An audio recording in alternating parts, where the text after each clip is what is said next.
Hello दोस्तों, नमस्कार। स्वागत है आपका यूनिवर्स क्लासेस में। तो क्या हाल चाल, सब बढ़िया। उम्मीद करते हैं कि आपकी जो पढ़ाई है शानदार चली होगी। इसमें बात करेंगे टीजीटी और पीजीटी एलटी ग्रेड के लिए भूगोल के प्रैक्टिस सेट्स की, जो कि रोज़ सुबह 10 बजे होगा। तो चलिए शुरू करते हैं आज के सेशन को। आप रोज़ 10 बजे विजिट करें और टीजीटी और पीजीटी के लिए अपनी प्रैक्टिस को कंटिन्यू करें। चलिए देखते हैं पहला क्वेश्चन।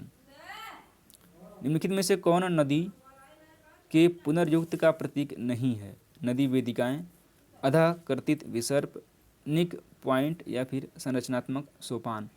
तो इसमें से पूछा जा गया है कौन नदी घाटी के पुनर्युक्त का प्रतीक नहीं है, जिसमें क्या है संरचनात्मक सोपान, यानी कि ऑप्शन नंबर डी करेक्ट हो जाएगा।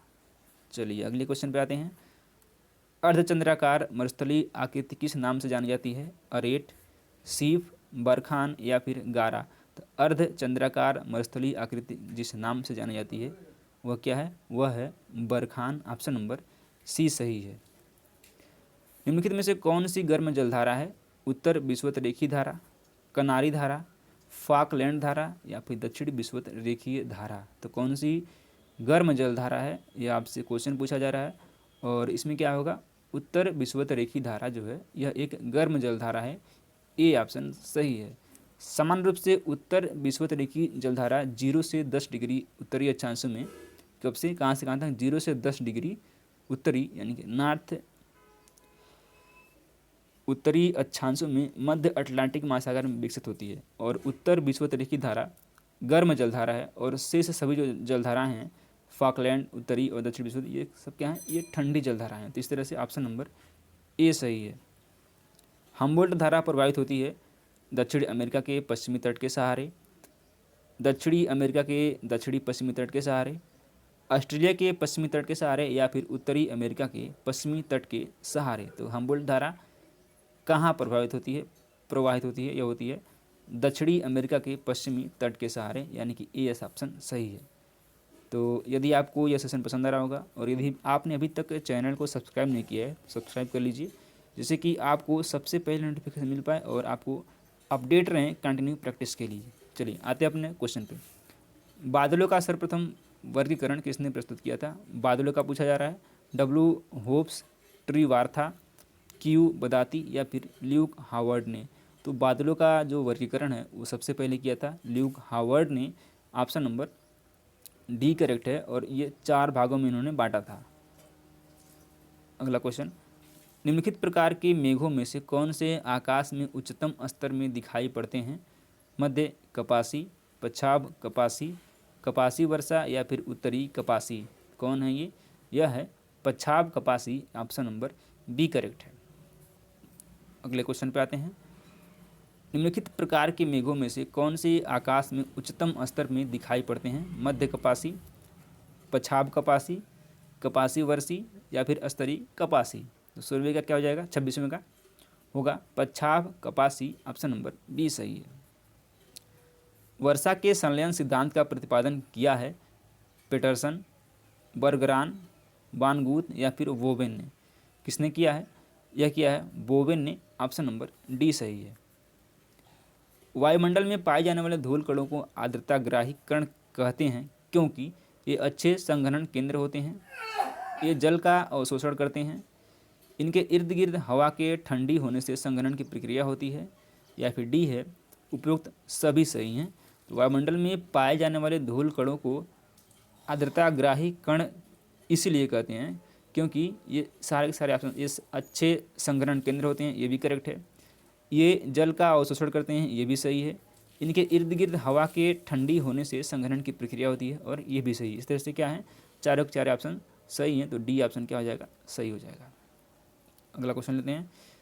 निम्नलिखित कथनों में से कौन सा पारिस्थितिकी संसाधनों के प्रबंधन के संबंध में सही है? प्राकृतिक संसाधनों का विदोहन, प्राकृतिक संसाधनों का तर्कसंगत विदोहन तथा विकास, सभी प्राकृतिक संसाधनों के संरक्षण, प्राकृतिक संसाधनों का तर्कसंगत विदोहन तथा पर्यावरण की गुणवत्ता का अनुरक्षण। कौन सा होगा? ये होगा प्राकृतिक संसाधनों का तर्कसंगत विदोहन तथा विकास, यानी कि जो भी प्राकृतिक संसाधन है उसका तर्कपूर्ण रूप से उपयोग होना चाहिए और उसका विकास होना चाहिए। तो ऑप्शन नंबर बी ज़्यादा करेक्ट है। आते हैं अगले क्वेश्चन पे। ठोस स्थलीय धरातल में ऊष्मा संचार का एकमात्र साधन निम्न में से कौन सा है? चालन, अभिवहन, संवहन या फिर विकिरण? क्या है? यह है चालन। ऑप्शन नंबर ए सही है। निम्नलिखित में से कौन सा सही कथन है? आदमी एक द्वितीयक उपभोक्ता है, छछूंदर एक तृतीयक उपभोक्ता है, टिड्डा एक प्राथमिक उपभोक्ता है, उल्लू एक द्वितीयक तथा चतुर्थक उपभोक्ता है। तो डी मामले में क्या हो जाएगा? टिड्डा एक प्राथमिक उपभोक्ता है। ऑप्शन नंबर सी करेक्ट हो जाएगा। छछूंदर क्या है? यह द्वितीयक उपभोक्ता है। और उल्लू क्या है? यह तृतीयक उपभोक्ता है। और मानव क्या है? मानव जो है यह चतुर्थक उपभोक्ता है। इस तरह से आपको याद रखनी है। सी वाला ऑप्शन करेक्ट है। पारिस्थितिक तंत्र का शब्द का प्रतिपादन किया था ए जी टांसले ने, जी मिंडल ने, ईपी ओडम ने या फिर सीसी पार्क ने? तो पारिस्थितिक तंत्र का जो प्रतिपादन किया था वह किया था किसने? ए जी टांसले ने। ऑप्शन नंबर ए करेक्ट है। वायु के एक नमूने में वास्तविक नमी की मात्रा संतृप्त वायु की उसी मात्रा में तथा उसी तापमान पर निहित आर्द्रता का प्रतिशत कहलाता है। निक्षेप आर्द्रता, सापेक्ष आर्द्रता, विशिष्ट आर्द्रता या फिर वाष्प दबाव? तो क्या कहलाता है?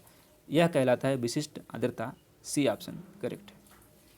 वायु दाब का एकाएक कम हो जाना किस प्रकार के मौसम का सूचक होता है? स्वच्छ मौसम, अत्यधिक ठंडा मौसम, तूफानी मौसम या फिर तीव्र मौसम? तो कैसा है यह? अत्यधिक ठंडा मौसम। बी ऑप्शन सही है। निक्षेप बल उत्पन्न होता है वायुदाब के अंतर से, पृथ्वी के परिक्रमण से, तापमान के अंतर से या फिर उच्चावची विषमता से? तो विक्षेप बल कैसे उत्पन्न होता है? यह उत्पन्न होता है पृथ्वी के परिक्रमण से। B will be right. सामाजिक क्षेत्र विश्लेषण प्रविधि निम्नलिखित में से किसने विकसित की थी? M Dacey, R E Murphy, E सेवकी या फिर जी फ्रैंक ने? किसने किया था? यह किया था ई सेवकी ने। सी ऑप्शन सही है। अगला क्वेश्चन लेते हैं।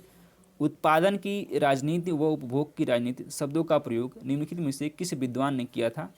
एच बुंक्रिग्ल, एन थ्रिफ्ट, पी सैंडर्स या फिर एफ वालस्टीन ने? किसने किया था? यह किया था पी सैंडर्स ने। C will be right. A geography of social well being in the United of America नामक ग्रंथ किस विद्वान ने लिखा था? पी डब्ल्यू पोर्टन ने, ए ल्यूकरमैन ने, ए ब्यूटीमर ने या फिर डी एम स्मिथ ने? किसने लिखा हुआ था? इंपॉर्टेंट पुस्तक है। यह लिखा था डी एम स्मिथ ने। ऑप्शन नंबर डी सही है। कल्याणकारी भूगोल की अवधारणा निम्नलिखित किसी एक के विश्लेषण पर बल देता है? नगरीय यानी कि औद्योगिक विकास, सार्वजनिक एवं गैर सरकारी भागीदारी में विकास, संतुलित प्रदेश विकास या फिर जीवन की गुणवत्ता के पहलू? कौन सा है यह हो जाएगा जीवन की गुणवत्ता के पहलू। ऑप्शन नंबर डी सही है।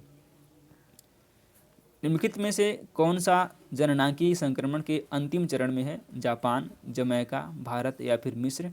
कौन है यह है Japan. Option number A will be right. Last question इस सेशन का। निम्नलिखित में से कौन सा युग्म सही नहीं है? मैग्नीज, गैबन, तांबा Venezuela, tin Malaysia, bauxite Suriname? पूछा गया कौन सा करेक्ट नहीं है? तो ऑप्शन नंबर बी वाला जो है तांबा वेनेजुएला में नहीं होता है। तो बी ऑप्शन करेक्ट है। चलिए, उम्मीद करते हैं सेशन पसंद आ रहा होगा। सेशन पसंद आ रहा वीडियो को लाइक कर लें और अभी तक आपने सब्सक्राइब नहीं किया तो चैनल को सब्सक्राइब जरूर कर लें। धन्यवाद।